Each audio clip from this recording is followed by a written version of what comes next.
자, 그래서 오늘 요 지금 프린트로 나눠준 게 총 3페이지거든요. 자, 그래서 여기는 지금 품사에 대한 이야기가 나와 있고요. 그 뒤에 단어의 형성이나 형태소에 관련된 이야기도 좀 할 겁니다. 그래서 필기할 내용들이 좀 있기 때문에 여기에 나와 있지 않은 품사로 나오지 않은 내용은요. 지금 오늘 받았던 프린트가 3페이지이기 때문에 그 맨 뒷장을 펼치면은 하나는 빈 종이거든요. 이 빈 종이에다가 오늘 나머지 내용을 좀 필기할 수 있도록 합니다. 알겠죠? 자, 일단은 품사부터 보겠습니다. 자, 품사는요, 총 몇 개가 있었습니까? 우리말에 9개가 있었습니다. 자, 그래서 우리말에 9품사라고 하는데요. 이 품사라고 하는 것의 정확한 의미는 뭐냐면요. 단어의 종류를 나누는 겁니다.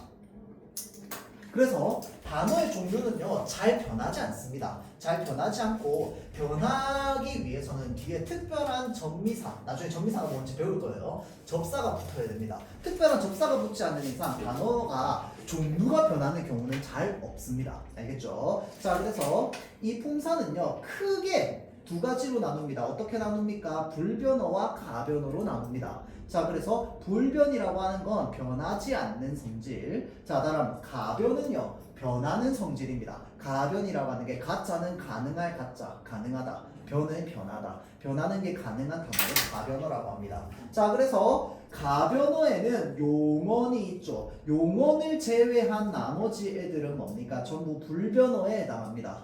체언, 수식언, 관계언, 독립언 이런 애들은 다 불변어에 해당해요. 변하지 않습니다. 자, 그리고 가변어에 해당하는 건 용언밖에 없어요. 그런데 예외가 하나 있었습니다. 예외가 바로 뭐냐? 이 관계언에 조사라는 친구가 있습니다.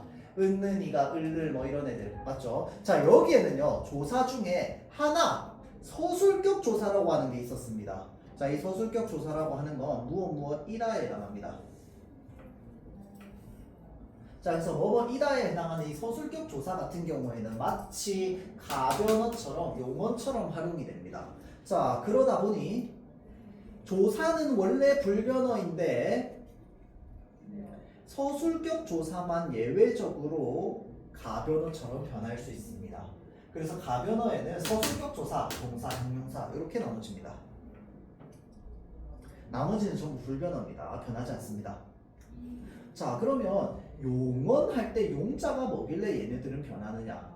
용언할 때 용자는요, 활용하다 할 때 용자입니다. 그래서 용언의 형태가 변한 형태를 바로 뭐라고 하느냐? 활용 형태라고 합니다. 활용 형태라고 이야기를 해요. 자, 그래서 용언에는 동사랑 형용사가 있었습니다. 자, 이 모든 걸 설명하진 않을 거예요. 일단은 오늘 배울 내용의 중요한, 좀 필요한 개념만 좀 들을 겁니다. 그리고 어차피 품사 전체 같은 경우에는 우리가 작년 1학년 때 하기도 했고, 그 다음에 이제 또 멘토 시간에 우리가 문법 교재를 통해 가지고 또 공부를 할 거기 때문에 자세한 내용은 일단은 멘토 시간에 충분히 좀 공부를 할 수 있고, 여기에서는 이 용언의 특징에 대해서만 좀 배울 겁니다. 왜냐하면 이 용언이 상당히 중요하거든요. 자, 그래서 용언과 조사가 중요합니다. 자, 그래서 용언을 쭉 내려와 가지고 동사랑 형용사 한번 봅시다.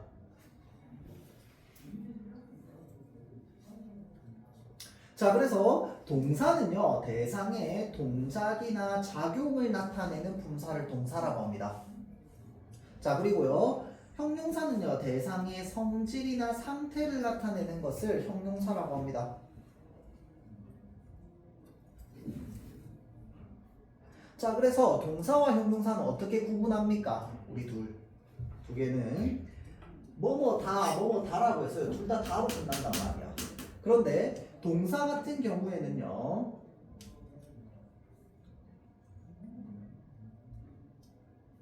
는, 니은이라고 하는 현재형 어미를 사용 가능합니다. 자, 그런데 얘가 형용사에서는 불가능입니다.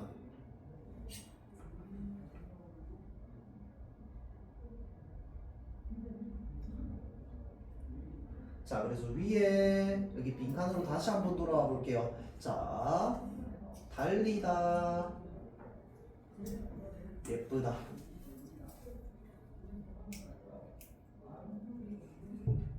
자, 그래서 달리다는 무엇에 해당합니까? 동사에 해당합니다.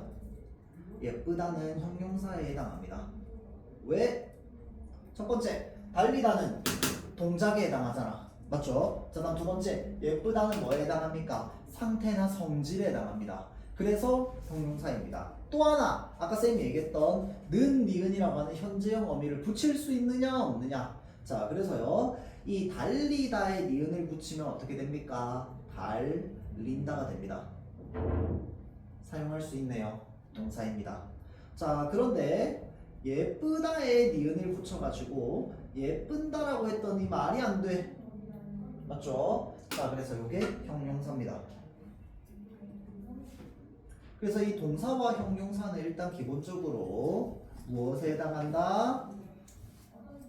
용언에 해당합니다.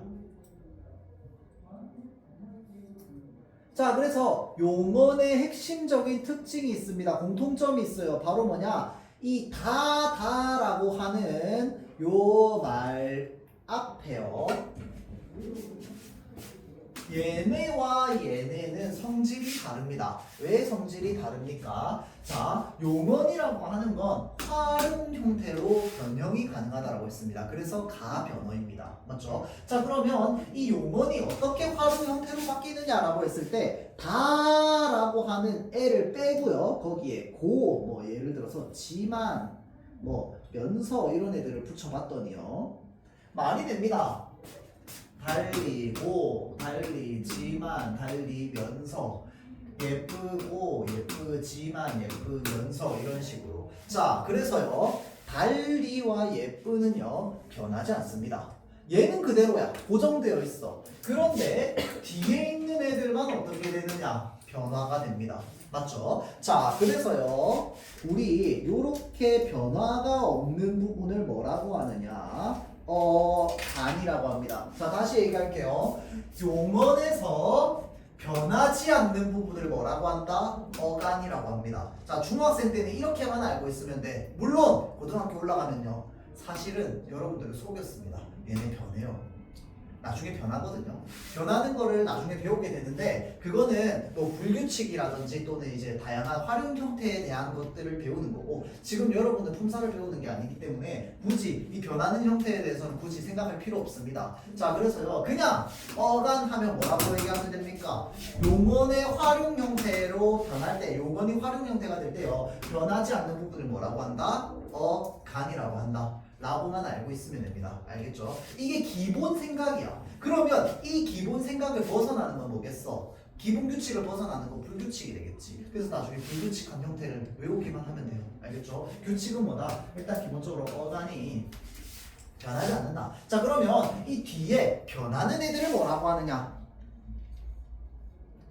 어미라고 합니다.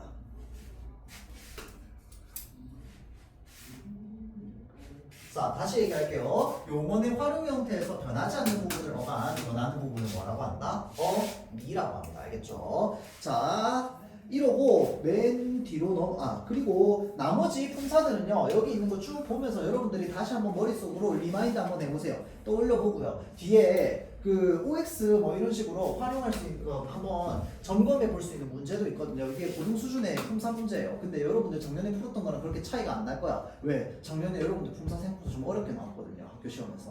그래서 별로 그렇게 차이가 없을 겁니다. 그래서 문제 한번 풀어보면서 머릿속으로 한번 리마인드 해보고요. 답은 선생님이 다음 시간에 설명을 좀 해줄 수 있도록 할게요. 자, 그리고 맨 그 뒷부분에 백지 한번 펼쳐봅시다.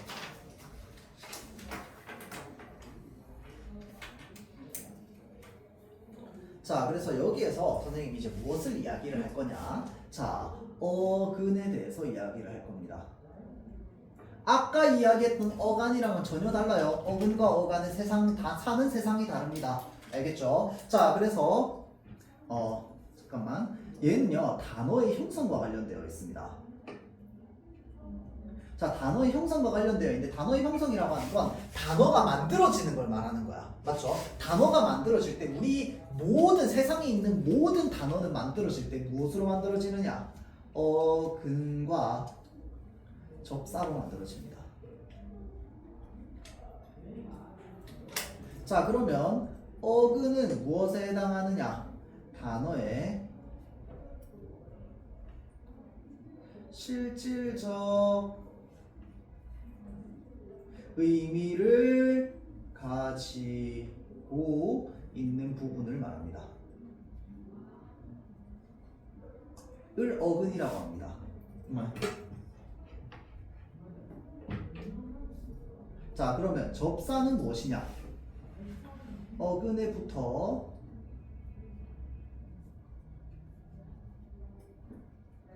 뜻을 제한 또는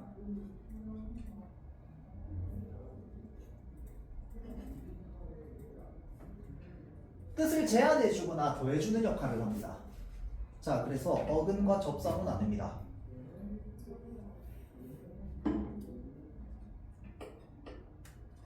자, 그래서요, 우리가 사과나무라고 하는 단어가 있어요.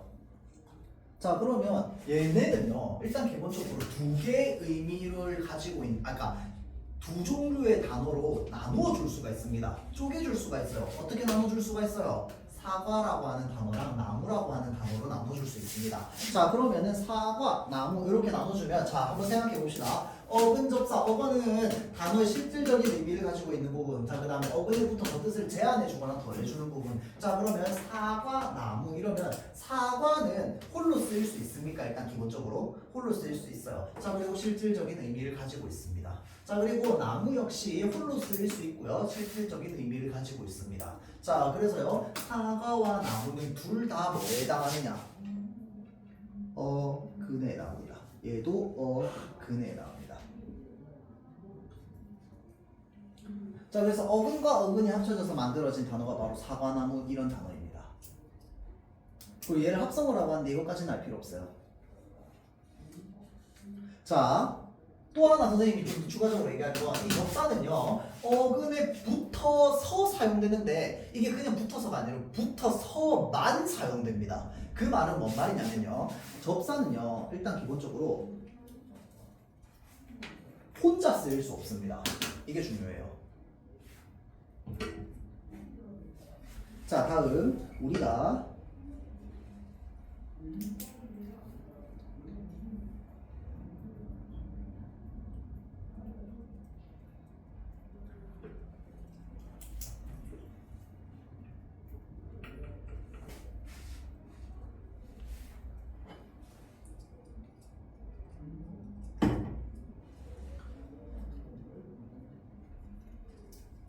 자, 우리는 선생님 글씨가 안 좋은 조금 이해만 부탁드릴게요. 자, 발, 손, 주먹, 땅이라고 하는 단어가 있습니다. 얘네는 각각 뜻을 가지고 있어요? 안 가지고 있어요? 뜻을 가지고 있습니다. 맞죠? 발, 손, 주먹, 땅. 자, 그런데 여기에 맨이라고 하는 단어가 붙었어. 맨이라고 하는 단어가 붙었더니 맨발, 아무것도 없는 발입니다. 맞죠? 깨끗한 발. 자, 그럼 맨손 뭡니까? 아무것도 씌워져 있지 않은 손이야. 맞죠? 자, 그 다음 맨주먹 뭡니까? 아무것도 씌워져 있지 않은 주먹입니다. 맨땅 뭡니까? 아무것도 없는 바닥입니다. 맞죠? 자, 그래서요, 아무것도 없는 또는 무언가가 씌워져 있지 않은 어떤 그런 의미로서의 맨이라고 하는 단어가 붙었더니 이 원래 가지고 있던 이 땅에서요, 똑같이 동일한 단어가 어떤 동일한 의미가 추가가 되거나 제한이 됐습니다. 맞죠? 자, 그래서요, 발, 손, 주먹, 땅이라고 하는 어근과 같은 단어, 실질적인 의미를 가지고 있는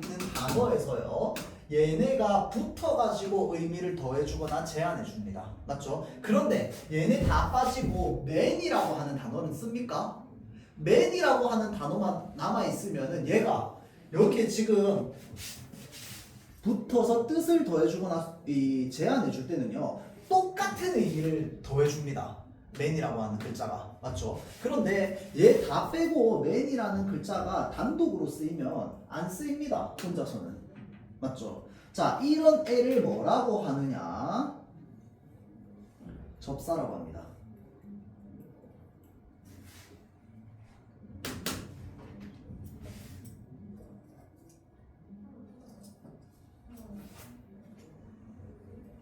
자, 접사라고 하는데, 자, 우리가 맨발, 맨손, 맨주먹, 맨땅도 있는데요, 또 있습니다. 예를 들어서 사기꾼, 사냥꾼. 자, 또 뭐 있을까? 도박꾼.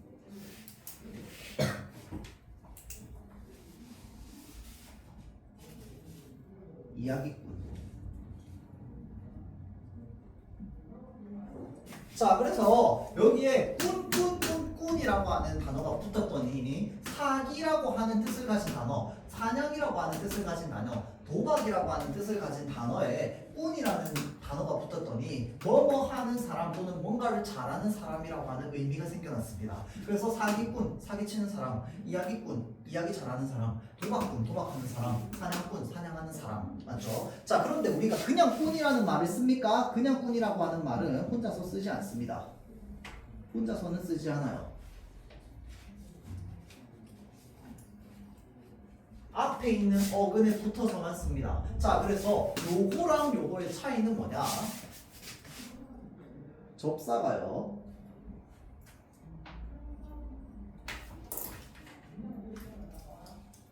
플러스 어근이 될 수 있습니다. 또는 어근 플러스 접사가 될 수 있습니다. 접사가 뒤에서 붙어주는 거야. 자, 접사가 앞에 붙어 있는 건 뭐야? 바로 뭐야? 여기에 해당하죠. 접사가 어근 뒤에 있는 것 같은 경우에는 여기에 해당하죠. 자, 그래서요, 접사가 어근 앞에 있는 걸 뭐라고 하느냐? 우리는 접두사라고 합니다. 두자는 머리 두자야. 어근의 머리에 붙었다. 접두사. 어근의 뒤에 붙어 있는 걸 뭐라고 하느냐? 우리는 접미사라고 합니다. 어근의 꼬리에 붙었다. 꼬리 밑자입니다. 접미사라고 합니다. 자, 그래서 어근과 접사라고 하는 개념이 있어요. 자, 그래서 접사는 또 두 가지로 나눠집니다. 어떻게 나눠집니까? 접두사랑 접미사로 나눠집니다. 자, 접사의 특징, 어근에 붙어서만 쓰이고요. 그 다음에 혼자서 쓸 수 없습니다. 맞죠? 자, 그래서요, 얘는 일단 기본적으로 거의 어떤 역할을 하느냐? 문법적인 역할을 많이 합니다. 알겠죠? 자, 다음 형태소 라고 하는 개념이 있습니다. 형태소라고 하는 거에 종류도 되게 여러 가지인데요. 다 보지 않을 거고요. 딱 그 두 종류만 볼 겁니다. 두 종류만. 나머지 다 보는 거는 어차피 그 다음 과정 넘어가서 하면 됩니다. 그래서 오늘에 필요한 것만 할 건데 일단 형태소의 개념은 알아야 돼. 형태소의 개념은 뭐냐면요. 뜻을 가진 가장 작은 말의 단위입니다. 이걸 형태소라고 합니다. 그러면 큰 개념으로 봤을 때 아까 선생님이 품사와 관련된 용언 이야기했고요. 맞죠? 자, 그 다음에 아까 위에서 어근과 접사와 관련된 이야기를 했습니다. 그래서 쌤이 아까 이야기를 했던 게 어근 접사에 나오는 어근과 그 다음에 용언에 나오는 어간은 서로 상관이 있다고 했어? 없다고 했어? 상관이 없어요. 그냥 다른 세계에 사는 애들이야. 그런데 여기 어근에 나오는 저기 어근 접사인 애들은요, 이 형태소랑 그런 관련이 있느냐? 네, 관련이 있습니다. 왜? 어근은 실질적인 의미를 가지고 있고요. 접사는 실질적인 의미를 가지고 있지 않거든요. 자, 그래서 이 실질적 의미를 가지고 있느냐?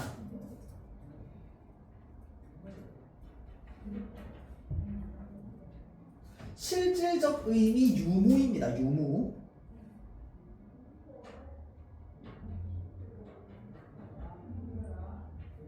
에 따라서요, 두 가지로 나뉩니다. 형태소가. 첫 번째는 실질 형태소입니다.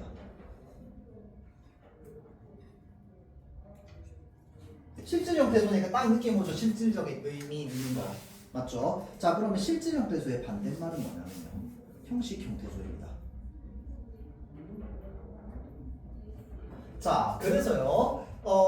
그러면 실질적 의미 유무를 바탕으로 두 개로 나눴으니까 이 세상에 있는 모든 말은 그러면 실질 형태소 아니면 형식 형태소인가요? 네, 맞습니다. 모든 말은요, 실질 형태소가 아니면 형식 형태소입니다. 알겠죠? 왜? 세상에 있는 말을 얘네 두 개로 나눴으니까. 자, 그 다음에 또 다른 기준이 있거든요. 또 다른 기준은 뭐냐면요, 자립 형태소랑 의존 형태소라고 하는 게 있습니다. 자, 그래서 얘네는 어떻게 나누냐면요, 자립할 수 있으면은 자립 형태소, 자립한다라고 하는 거 혼자서 쓰일 수 있느냐를 말하는 거야.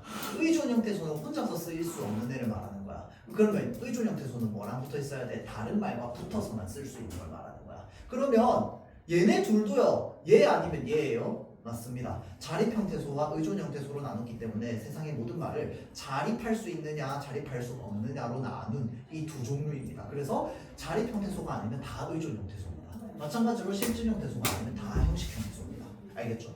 그러면 얘네들은 서로 왔다 갔다 하면서 어떤 단어는 자립이면서 형식이기도 하고 자립이면서 실질이기도 하고 또는 어떤 애는 의존이면서 뭐 실질이기도 하고 의존이면서 형식이기도 합니다. 무슨 말인지 알겠죠? 이렇게 되는데 자립이랑 의존은 지금 볼 필요 없어요. 일단 기본적으로 뭐랑 뭐만 볼 거다. 오늘은 실질 형태소와 형식 형태소만 볼 겁니다. 자, 그러면 단어의 어근은 당연히 실질 형태소에 포함되겠지. 부분 집합입니다. 집합을 뭐 안 배운 학생이 있을 수도 있겠지만 어근은 실질 형태소의 부분 집합에 해당합니다. 자, 그러면 형식 형태소에 해당하는 애 누구 있을까? 형식 형태소라고 하는 건 일단 기본적으로 실질적 의미 유무라고 했을 때 실질적 의미가 있으면은 실질 형태소, 없으면은 형식 형태소라고 했잖아, 그치? 자, 그런데 없다라는 말보다 더 정확한 말이 있어요. 그게 바로 뭐냐면요. 요즘은 다른 교과서에서는 이런 말도 많이 쓰는데요. 문법적 역할을 이야기를 합니다. 그러니까 실질적 의미가 없거나 또는 실질적 의미를 가지지 않고 문법적 역할만 하는 형태소, 문법적 역할만 하는 형태소라고 하면은 딱 세 가지 있습니다. 바로 뭐냐? 첫 번째 아까 품사에서 봤던 애 중에 조사 있었습니다. 조사. 품사의 조사 기억나죠? 을를 이런 애 을을이 뜻이 있어? 을을 뜻 없습니다. 그런데요 문법적 역할은 하고 있습니다. 뭡니까? 을이라고 하는 게 딱 붙으면은 어떤 역할을 하게 해줍니까? 목적어의 역할을 하게 해줍니다. 이 가가 붙으면은 무엇의 역할을 하게 해줍니까? 주어의 역할을 하게 해줍니다. 맞죠? 자, 이런 식으로 어떤 역할을 하게 해주는 문법 요소, 조사. 얘는 형식 형태소에 해당합니다. 자, 또 하나 있습니다. 용언의 어미. 아까 어간과 어미라고 나눴습니다. 맞죠? 자, 그런데 예쁘다, 달리다라고 했을 때요. 예쁘와 달리는요 변하지 않습니다. 걔네가 변하지 않는 이유는 뭐냐면요. 그 걔네 부분이 실질적으로 의미를 가지고 있기 때문이거든요. 그러니까 의미를 가지고 있지 않은 어미 부분만 변하는 거야. 뭔 말인지 알겠죠? 자, 그러면 어미는요. 실질적인 의미를 가지고 있지 않고요. 거기에 문법적 역할을 할 수 있습니다. 아까 예쁘지만 달리지만이라고 하는 지만이 붙을 수 있다고 했잖아. 그치? 근데 이 지만이라고 하는 건 어떤 의미를 가지고 있어?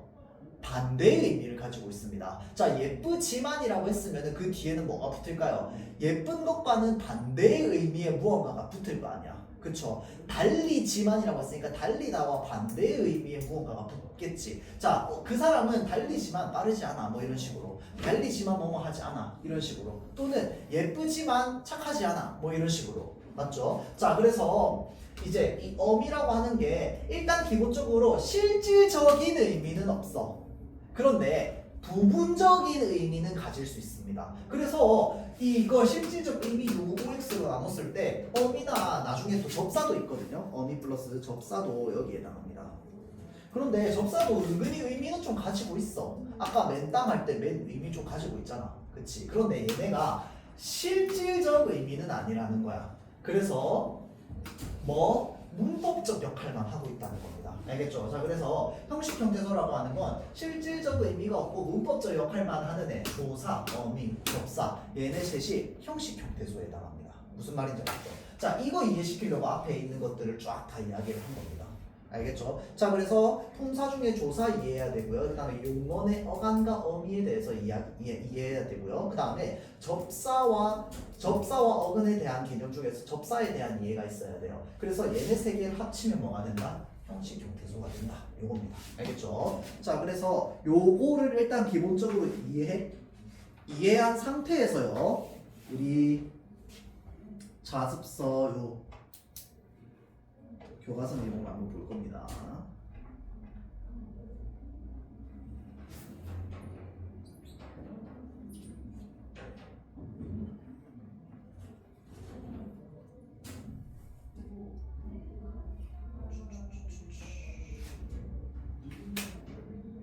자, 페이지가 130페이지네요. 이거쯤. 오케이. 여기 요 페이지 한번 펼쳐볼게요. 한번 기다리세요.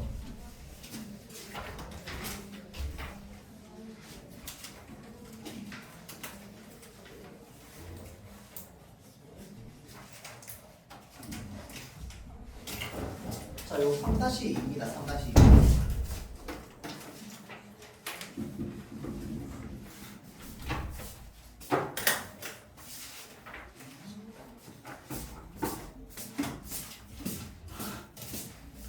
네, 130페이지. 정확한 발음과 표기. 자, 그래서 한글 맞춤법과 표준 발음법이라고 이야기를 합니다. 자, 표기. 한글 맞춤법.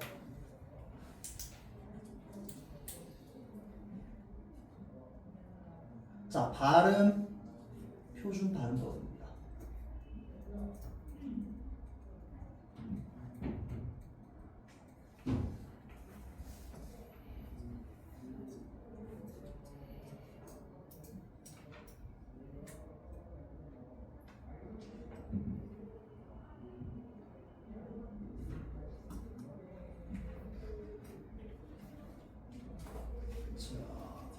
그래서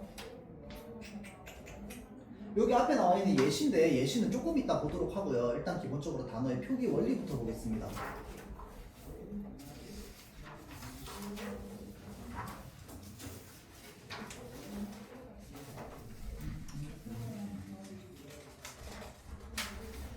자, 다음 단어를 기준에 따라 분류해보자 라고 되어 있는데요. 이게 어떤 기준을 말하는 거냐면요. 여기 밑에 나와 있습니다. 발음과 표기가 일치하는 것이 있고요. 발음과 표기가 일치하지 않는 것이 있습니다. 자, 소리내서 우리 한번 읽어볼게요. 창문 하면요. 우리가 발음하는 그대로 창, 문 이렇게 따로따로 글자 하나하나 얘기했을 때 얘네를 이어서 얘기했을 때 차이가 없습니다. 자, 그럼 창, 문 합쳐져서 창문이 됐습니다. 자, 그러면 얘네는 일단 기본적으로 발음과 표기가 실제로 일치합니다. 발음할 때도 창문이라고 발음하고요. 적을 때도 창문이라고 적습니다. 당연한 거 아니에요? 당연한 겁니다. 자, 그러면 볼게요. 연필 깎기. 우리가 적을 때는 어떻게 적습니까? 연, 필, 깎. 라고 씁니다. 맞죠? 그런데 발음할 때는 어떻게 씁니까? 연필 깎기라고 발음합니다. 맞죠? 자, 그래서 우리 보통 발음과 표기가 일치하지 않는 얘네들에서 우리 어렸을 때 뭐 합니까? 받아쓰기 하죠. 맞죠? 자, 받아쓰기에서 이렇게 오류가 발생하는 이유. 자, 그 다음에 외국 사람들이 우리나라 말을 배울 때 분명히 소리로는 이렇게 쓰는데 왜 글자는 이렇게 쓰는 거야? 라고 하면서 이해할 수 없는 부분. 이 바로 뭐에 해당합니까? 발음과 표기가 일치하지 않는 부분에 해당합니다. 우리말은요, 대부분 소리 나는 대로 적혀 있는데 소리 나는 대로 적혀 있지 않은 것도 많습니다. 자, 그래서 소리 나는 대로 적혀 있지 않는 건 그러면 뭐 때문에 무엇을 기준으로 소리 나는 대로 적혀 있지 않지?를 원리를 배우는 겁니다. 알겠죠? 자, 그게 바로 이 한글 맞춤법과 관련되어 있는 기본 개념입니다. 자, 그러면 밑에 한번 볼게요. 다음과 같은 단어를 소리 나는 대로만 표기하면 어떤 문제가 있을지 한번 봅시다. 자, 꽃이 매우 아름다워서 꽃만 보게 되고 꽃과 함께 있고 싶어. 자, 이게 원래 표기는 어떻게 돼야 됩니까? 우리는 자연스럽게 알아. 어떻게 자연스럽게 하는데? 그냥 이 말을 너무 오래 써서 아는 거야. 그런데 소리 나는 대로 보자면 얘는 이렇게 소리 납니다. 자, 그리고 얘는 뭡니까? 꽃만이겠지. 근데 연결해서 꽃만이라고 발음합니다. 자, 다음 꽃하고 과입니다. 합쳐졌더니 꽃과 이렇게 발음됩니다. 맞죠? 자, 그래서 일단 기본적으로 근데 치읓 받침인데 왜 이거 디귿이라고 적었어요? 이건 조금 이따 설명하겠습니다. 일단 기본적으로 이 꽃과는 이렇게 발음이 됩니다. 알고 있으세요? 자, 그래서요. 일단 기본적으로 소리 나는 대로만 표기하면 어떤 문제가 있느냐? 단어의 의미를 명확하게 우리는 파악하기 힘들 겁니다. 얘네 없이 문장이 이렇게만 적혀 있다면 사실은 이것도 꽃인데 사실은 다 똑같은 뜻이란 말이야. 똑같은 단어란 말이야. 근데 똑같은 단어가 발음할 때 환경에 따라서 다르게 발음이 되는 거야. 그런데 환경에 따라서 다르게 발음되는 걸 그 발음되는 대로 그대로 적으면 무슨 문제가 일어난다? 의미가 제대로 전달되지 않는 문제가 발생합니다. 알겠죠? 자, 그래서 우리는 단어를 표기할 때요. 두 가지의 규칙을 가지고 표기를 하게 됩니다. 자, 여기 맨 밑에 다음 페이지 맨 밑에 보세요. 별표.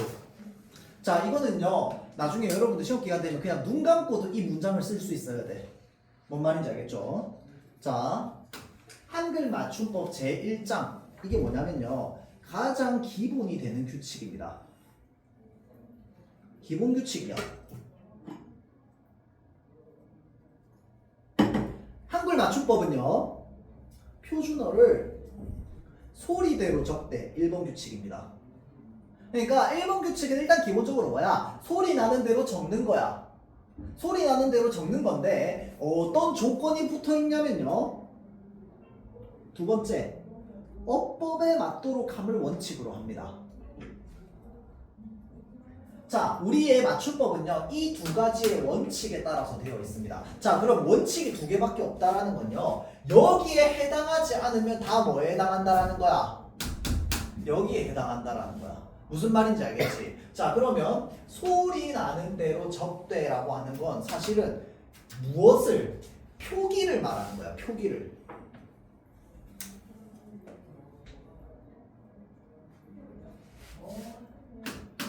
표기를 소리 나는 대로 적대를 말하는 거야.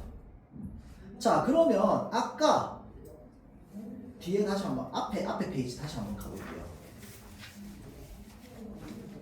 자, 발음과 표기가 일치하는 것은 그러면 다 무엇에 해당할까요? 아까 1번 규칙에 해당하는 거야. 1번 규칙 뭐였습니까?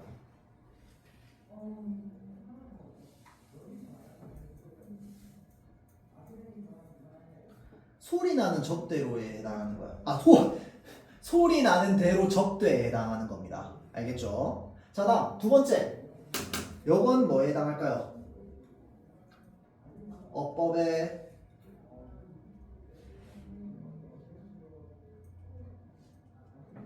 맞도록 함에 해당하는 겁니다.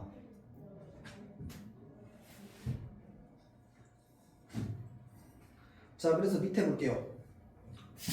꽃이 꽃만 꽃과라고 발음되는데 적을 때는 다 어떻게 적어? 치읓 받침으로 적습니다. 맞죠? 소리 나는 것과 다르게 적혀 있습니다. 맞죠? 자, 그럼 얘네는 전부 발음과 표기가 어떻게 해당하는 겁니까? 전부 어법에 맞도록 표기한 것에 해당한다라는 겁니다. 무슨 말인지 알겠지? 자, 다시 한번 얘기할게요. 소리 나는 것과 다르면 전부 뭐에 해당한다? 어법에 맞도록 쓴 거에 해당한 겁니다. 이게 이거는 어법에 맞도록 쓴 거예요. 어법이죠. 고민하지 마세요. 알겠죠? 소리 나는 대로 안 적혀 있으면 전부 어법에 맞도록 해당한 겁니다. 알겠지? 근데 이게 소리 나는 것과 맞는지 안 맞는지 모르겠어요. 자, 이거는 여러분들이 많은 단어를 읽고 이 개념을 받아들이면서 그 정도는 내가 좀 일치시킬 수 있어야 돼. 그 정도의 기본 개념을 가지고 있으면은 일단 기본적으로 소리 나는 대로 적혀 있지 않은 건 전부 어법에 맞도록 함이 원칙이 됐다라고 하는 걸 바로 이해할 수 있습니다. 알겠죠? 자, 다음 페이지 넘어갈게요. 다시 볼게요.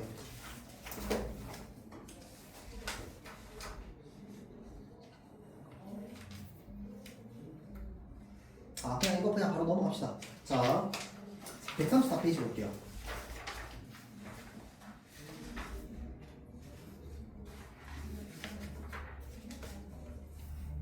자, 단어를 받침이 발음이 같은 것끼리 묶어보자 라고 되어 있습니다. 자, 그래서 여기 위에 나와 있는 것들은 다 이제 그 예시 단어들이고요. 이 예시 단어들을 여기 항아리 안에 넣은 겁니다. 받침 발음이 같은 겁니다. 자, 잘 보세요. 받침입니다. 받침.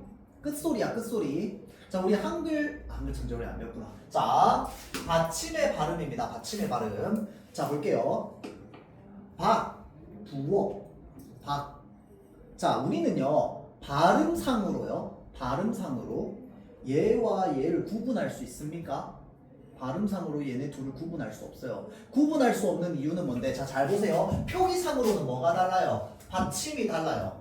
근데 우리가 소리로는 얘네 둘을 구분 못 한다며.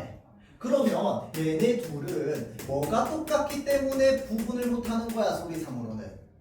받침 발음이 표기상으로는 다른데 발음상으로 똑같기 때문에 구분이 안 되는 겁니다. 맞죠? 자, 그럼 그것을 근거로 봤을 때요.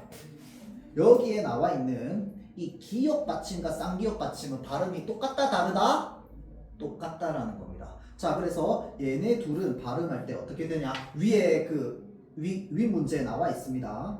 어떻게 발음됩니까? 둘 다 박으로 발음되기 때문에 박 이 글자 한 글자만 있으면 우리가 구분이 가능하다, 불가능하다? 불가능하다는 거야. 무슨 말인지 알겠지? 자, 근데 여기서 구분이 가능하냐, 구분이 가능하지 않냐를 물어보는 건 사실은 핵심이 아니라요. 그래서 결과적으로 따졌을 때 이 기역 받침과 쌍기역 받침은 둘 다 어떤 받침으로 발음된다?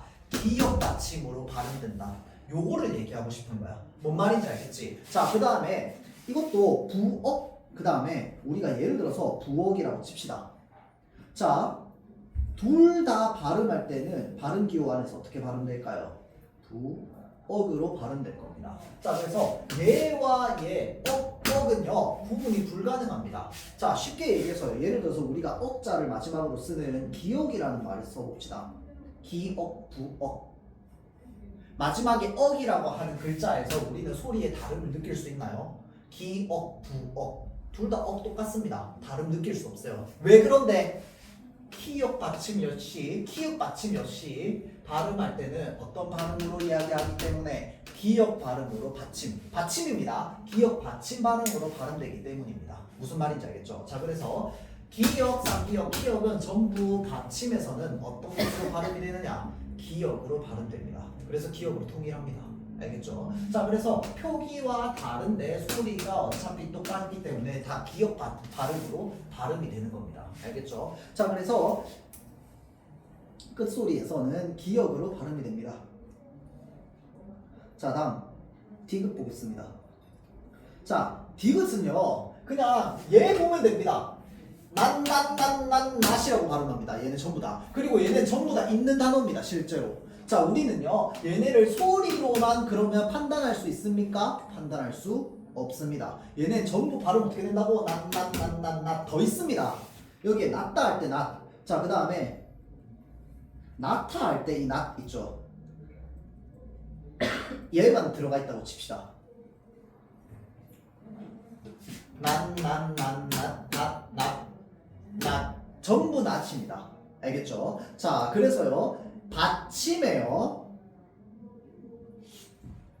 디귿 적으세요. 시옷. 자, 그 다음 지읒, 치읒, 히읗, 히읗, 쌍시옷. 자, 그리고 실제로는 없는 글자예요. 없는 글자인데 받침에 예를 들어서요 쌍디귿, 쌍지읒이 있다고 칩시다. 원래는 받침으로 안 쓰는 글자긴 하지만 걔네 전부 어차피 다 뭐로 발음될 거다? 디귿 받침으로 발음이 될 겁니다. 다 똑같습니다. 구분 안 돼요. 왜? 우리는 낫이라고 할 때, 앗이라고 할 때 시옷 받침 있죠. 낫, 못, 못 이런 식으로 받침 발음으로 혀 끝이요. 입 안입니다. 이거 쌤이 그림을 잘 못 그리는데 여기가 입 안입니다. 입 안이고요. 혓바닥이 이렇게 있어요. 이거 혓바닥입니다. 이상하게 쳐다보지 마세요. 자, 혓바닥입니다. 자, 그런데 이 혓바닥이요 발음할 때, 받침 발음을 할 때 요렇게 올라가 가지고요 여기가 윗니야, 윗니. 여기 앞니, 윗니 여기 이렇게 있습니다. 요거 앞니, 윗니입니다. 앞니, 윗니에 여기 뒤쪽에 있는 잇몸 있죠. 여기 이렇게 붙는 발음 있죠. 낫, not 이러면서 혀 끝이 여기 이렇게 붙는 거 있죠. 이 받침 발음은 전부 뭐에 해당합니까? 디귿에 해당합니다. 무슨 말인지 알겠지? 얘네 전부 다 받침으로 쓸 때는요 혀 끝이 여기 윗잇몸이라고 하는데 여기 윗잇몸 뒤에다 이렇게 딱 붙습니다. 자 그래서 요거가 바로 디귿 받침 발음입니다. 그래서 얘네는 전부 디귿을 대표음으로 하고 있습니다.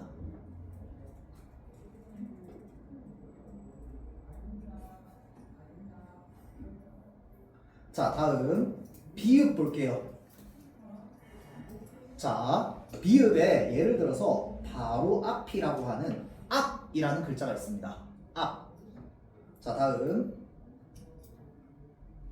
예를 들어서 압박이라고 칩시다. 압박이라는 단어가 있습니다. 자 여기에 나오는 압과요 여기 압박할 때 압은요 우리가 발음상 입모양상으로 구분이 가능합니까? 구분이 불가능합니다. 왜? 여기 있는 압과 여기 있는 압은 발음이 똑같거든. 자 그래서요 이 압은요 발음할 때 어떻게 발음됩니까? 이렇게 발음됩니다. 이 압박은 어떻게 발음됩니까? 압박으로 발음이 됩니다. 발음이 똑같습니다. 자 삽sup도 볼게요. 삽도요 발음 안에서는 삽으로 발음 기호 안에서는 삽으로 발음될 겁니다. 숲은 어떻게 발음되는데? 요렇게 발음될 겁니다. 자 그래서 비읍과 피읍은 전부 어떤 발음? 비읍 받침 발음으로 발음이 되게 됩니다. 알겠죠? 자 그렇게 규칙들을 쫙 모아봤더니 우리말은요 어떤 자음이 받침으로 들어올 때요 어떤 자음이 받침으로 들어올 때 딱 7개의 소리로만 발음이 됩니다. 자 그 7개가 바로 얘네들입니다. 외워야 돼요. 가느 다란 물방울. 그래서 가나다란 마바 가느다란 물방울. 그러니까 기역, 니은, 디귿, 리을, 미음, 비읍까지는 그냥 가나다란 마바 순서대로 똑같아요. 그런데 여기 뭐가 빠지냐면 사가 빠집니다. 사가 빠져요. 왜 빠질까요? 시옷 받침 발음은 뭐랑 똑같으니까 디귿이랑 똑같으니까. 그래서 가나다란 마바 사아가 아니고요. 사는 빼고 가나다란 마바 아입니다. 여기까지가 뭐냐면 아까 쌤이 이야기했던 끝소리의 대표음입니다. 음절의 끝. 그래서요 요거를 고등학교 올라가면 음절 끝소리 규칙이라고 합니다. 근데 그건 지금 몰라도 되고요. 어찌됐건 간에 음절의 끝이라고 하는 건 받침 발음을 얘기합니다. 받침 발음. 음절의 끝 받침. 음절이 뭔데요? 여기 있는 한 글자 한 글자 한 글자 한 글자 한 글자를 전부 음절이라고 합니다. 한 글자 한 글자 한 글자 한 글자 한 글자를 음절이라고 하는데 그 글자의 끝소리 받침 소리죠. 자 그래서 그 음절의 끝소리에서 받침 발음에서 되는 애들은 받침 발음, 자 끝소리에서 나는 자음이라고 했으니까 받침밖에 없습니다. 맞죠? 자 그래서 받침 발음에는 얘네 7개, 대표 7개입니다. 가느다란 물방울 얘네밖에 없습니다. 자 이걸 기본으로 알고 있어야 돼요. 자 그래서 요거를 가느다란 물방울이라고 해서요 지금 대표 7개라고 하는데 여기에 지금 음절의 개념도 나와 있네요. 여러분들 음절의 개념도 좀 표시해 줍시다. 그러면 자 음절은 무슨 뜻이냐, 한 번에 발음할 수 있는 소리 마디를 음절이라고 합니다.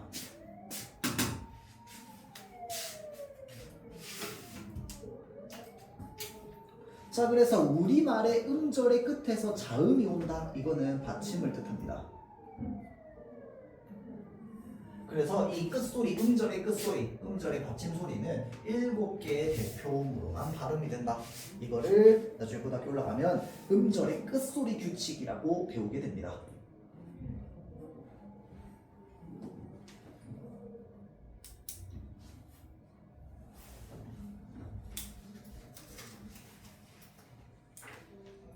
자 그래서요 다음 말들을 발음해보고 시옷의 발음이 어떻게 달라지는지를 한번 볼 겁니다. 자 요거를 보기 위해서는요 그냥 일단 기본적으로요 여러분들 얘를 그냥 경우의 수로 따진 거야. 무슨 말인지 알겠지? 그러니까 어떤 받침 발음이 있어. 예를 들어서 디귿 받침 발음이 있어. 자, 이 디귿 받침 발음이 있을 때 뒤에 무엇이 올 수 있느냐라고 했을 때 일단 첫 번째 경우의 수. 아무 단어가 안 올 수 있습니다. 맞죠? 아무런 단어가 안 올 수 있는 게 첫 번째 경우의 수입니다. 자, 다음 두 번째는 뭐냐면요. 모음으로 시작하는 글자가 올 수 있습니다. 아, 잠깐만. 다시 자음부터 적을게요. 자음으로 시작하는 글자가 올 수 있습니다. 자, 다음 모음으로 시작하는 글자가 올 수 있어요. 그러니까 일단 기본적으로 어떤 글자 뒤에 경우의 수는 세 가지밖에 없습니다. 첫 번째 아무 글자가 안 오는 거. 당연한 겁니다. 자, 다음 두 번째는 뭔데? 자음으로 시작하는 글자와 모음으로 시작하는 글자. 선생님 글자는 전부 다 자음으로 시작하는 거 아니에요. 이 궁금증이 들어야 돼. 왜? 우리는 자음, 모음, 자음을 이렇게 쓰잖아. 맞죠? 그런데 모음으로 시작한다고 이게 무슨 말인지가 돼야 돼. 무슨 말인지 알겠죠? 자, 그러면 모음으로 시작하는 글자는 무엇일까? 이 개념을 우리는 또 배워야 됩니다. 자, 위에다가 표시를 한번 해봅시다. 여기 필기하기 좋네요. 자, 잘 보세요. 우리는요, 가라고 하는 글자와 아라고 하는 글자가 있습니다. 자, 그래서요, 얘를 소리를 내볼 거야. 그랬더니 가, 얘는 아가 됩니다. 자, 그런데 모음 하나만 써보겠습니다. 얘만 써보겠습니다. 얘 어떻게 발음하는데? 아라고 발음합니다. 얘 뭔데? 얘 모음 뭐야? 아잖아. 맞지? 그러면 이 아랑 이 아 사이에는 도대체 무슨 차이가 있는데? 소리상으로 차이가 있습니까? 차이가 없어요. 자, 그러면 자, 우리가 고등학교 올라가면은 음운이라고 하는 개념을 배우게 되는데요. 이 음운이 뭐냐면 그냥 상식으로 알아만 두세요. 말의 뜻을 구별해주는 소리의 단위를 음운이라고 하거든요. 그러면 소리의 단위에 대한 개념을 알아야 되는데 얘랑 얘는요, 기역이랑 이응이 변했더니 가랑 아로 소리가 변했어. 맞죠? 자, 그런데 얘랑 얘는요, 분명히 생긴 모양의 차이가 있어. 맞지? 그런데 생긴 모양의 차이가 있는데 얘네는 소리가 똑같아, 안 똑같아? 똑같아. 그러면 소리의 단위로서 이 이응은 역할을 하고 있습니까? 역할을 안 하고 있어요. 얘가 있으나 없으나 아가 똑같은데. 근데 기역이 붙었더니 소리가 돼. 가라고 소리가 달라져. 맞지? 자, 그러면 이것을 바탕으로요, 이응을 제외한 모든 자음을 여기 자리에 넣어보면요, 가나다라 마가사 아 빼고 자카타파파하 라고 해서요, 전부 소리가 다 변합니다. 얘 하나만 쓸 때랑 똑같은 거 뭐밖에 없어요? 이 이응이 들어갈 때밖에 없습니다. 자, 그래서요, 이 음절의 첫 소리에 쓰이는 이응 있죠? 음절의 첫 소리에 쓰이는 이 이응은요, 소리가 없습니다.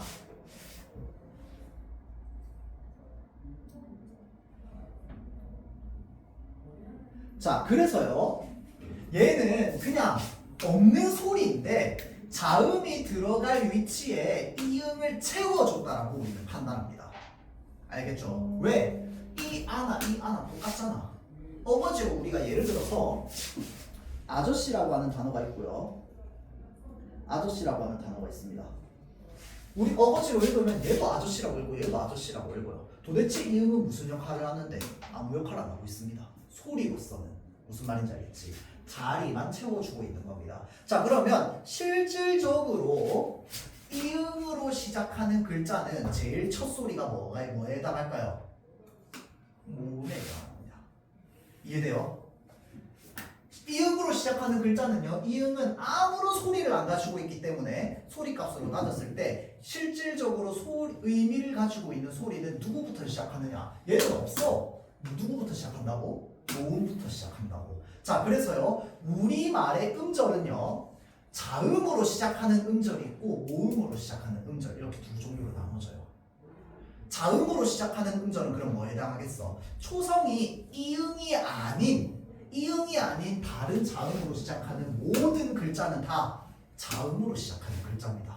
무슨 말인지 알겠죠? 자, 그래서요, 이런 글자가 바로 뭐에 해당하느냐?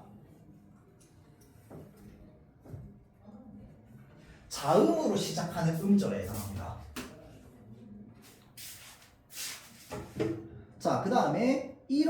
음절은 뭐라고 하느냐?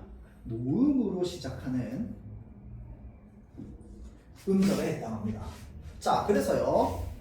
예를 들어서 받침이 있으나 없으나 똑같아요. 이응으로만 시작이 나면 돼. 자, 그래서요. 뭐 예를 들어서 뭐 굴, 그 다음에 뭐 나 이런 글자들 전부 자음으로 시작하는 글자들입니다. 알겠죠?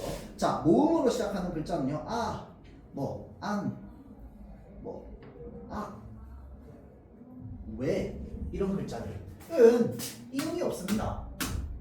이음 다 빼도 소리가 그대로 연결이 되거든요. 자, 그렇기 때문에 얘네들은 전부 뭐로? 모음으로 시작하는 글자입니다.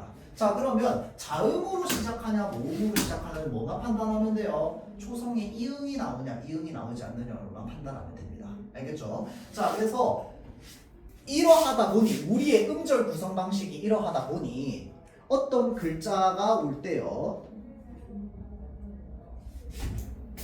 어떤 글자가 올 때 그 뒤에 오는 글자가 음절이 아무 음절이 없는 경우의 수가 하나가 있고요.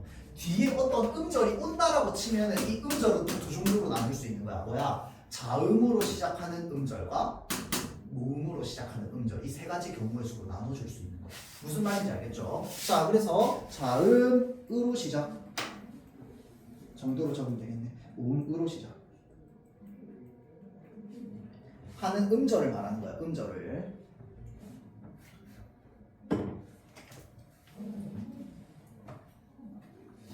자, 그러면 여기에서 또 자음으로 시작하는 음절이 있는데 또는 단어가 있는데 이 단어가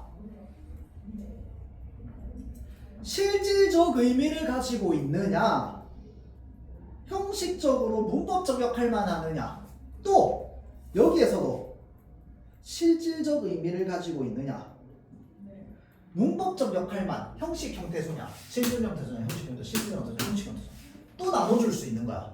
그러면 글자가 어떤 뒤에 글자 봤을 때 자음으로 시작하는 실질 형태소 자음으로 시작하는 형식 형태소 자, 다음 모음으로 시작하는 실질 형태소 모음으로 시작하는 형식 형태소로 나눠줄 수 있겠지. 맞죠? 자, 그래서요 사실 얘네는 한 몸이야.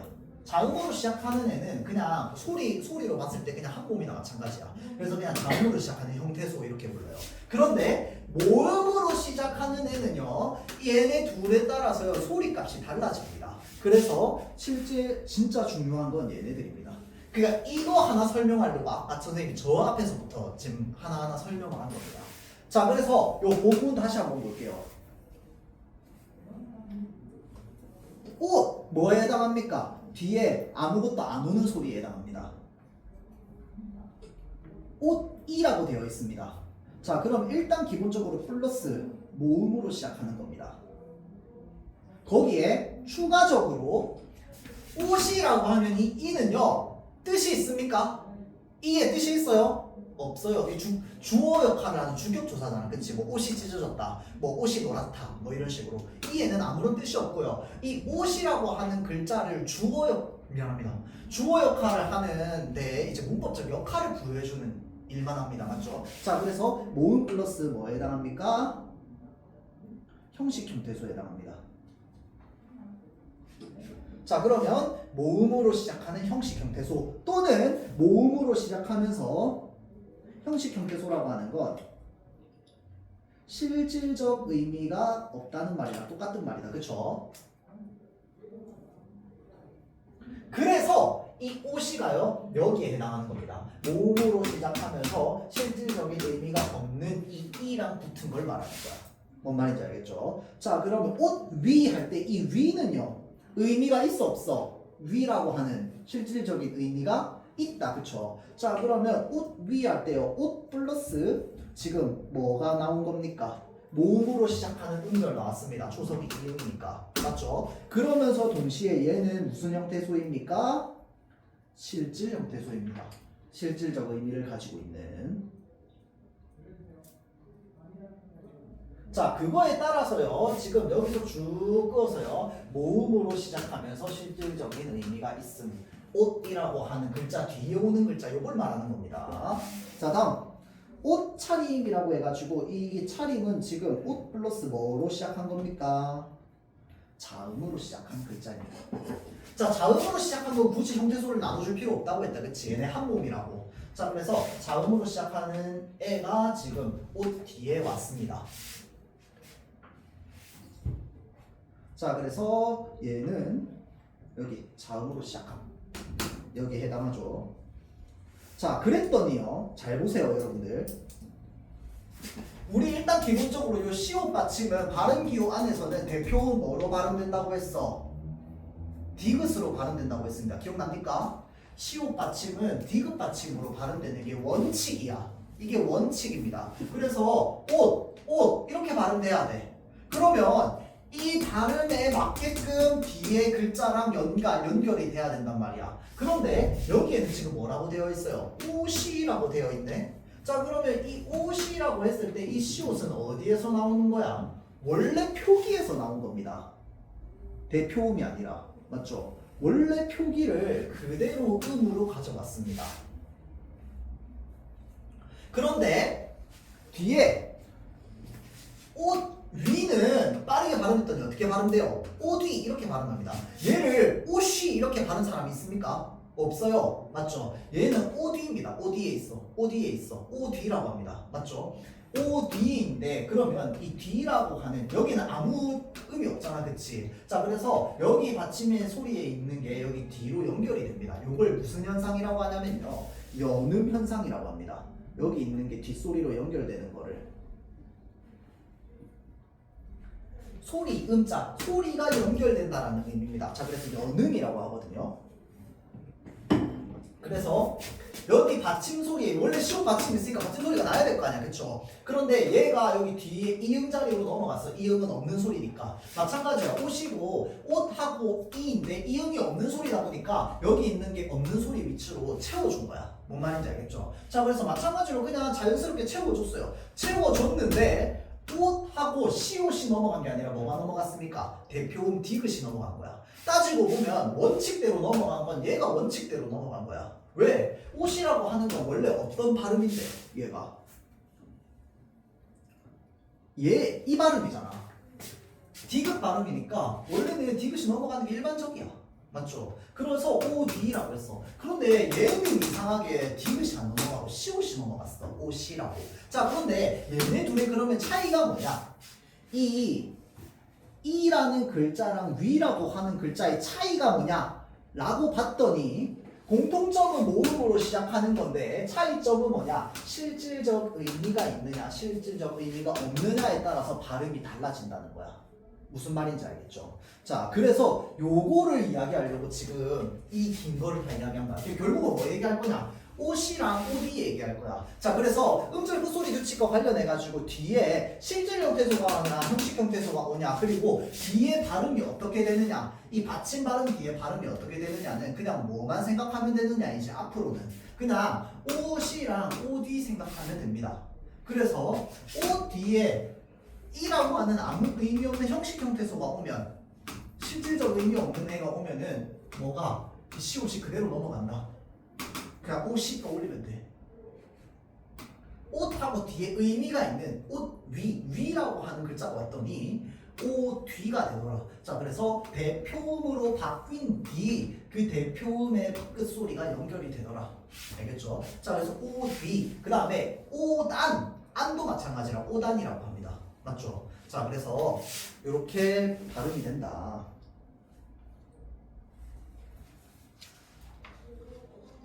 자, 그러면 그거에 따라서 여기에 있는 예시들 한번 쫙 봅시다. 일단 기본적으로 어떤 받침 발음이 있을 때 우리는 뭘 생각해야 되느냐, 두 가지입니다. 일단 첫 번째, 어떤 받침 뒤에 모음으로 시작했습니다. 이 음으로 시작했어요. 이 음으로 시작했으면은 이 음으로 시작하는 이 음절에 실질적 의미가 있느냐 없느냐를 봐야 됩니다. 맞죠? 실질적 의미 유무. 자, 그래서 이 둘 다 실질적 의미 있습니까? 있어요? 없어요? 조사잖아. 맞죠? 아까 선생님이 얘기했습니다. 형식 형태소에 세 가지 뭐 있다고? 조사, 그 다음에 뭐 있었어? 용언의 어미, 그 다음에 어근 뒤에 붙는 접사, 접미사에 해당합니다. 알겠죠? 자, 그래서 을은 일단 기본적으로 둘 다 형식 형태소입니다. 실질적인 의미가 없어요. 실질적 의미가 없는 형태소를 형식 형태소라고 한다고 했죠. 자, 그래서 실질적 의미가 없습니다.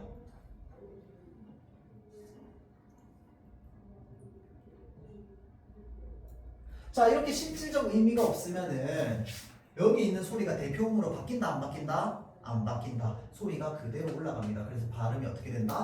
낯이 됩니다. 알겠죠? 자, 그러면 예를 들어서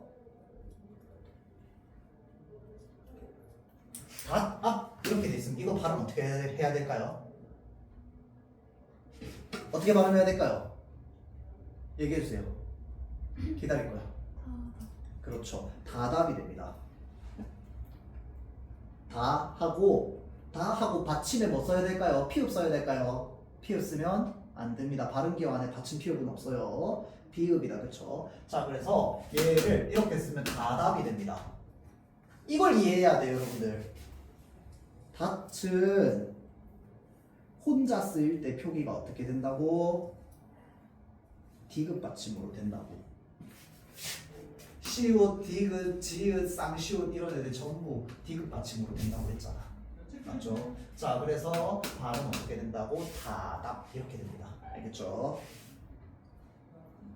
자, 3번 별표, 2번 별표. 자, 요거 볼 건데 5분 있다가 봅시다. 잠깐만 쉬었다가 화장실 갔다 오고요. 잠깐만 한 3분만 쉬었다가 연결해서 보도록 할게요.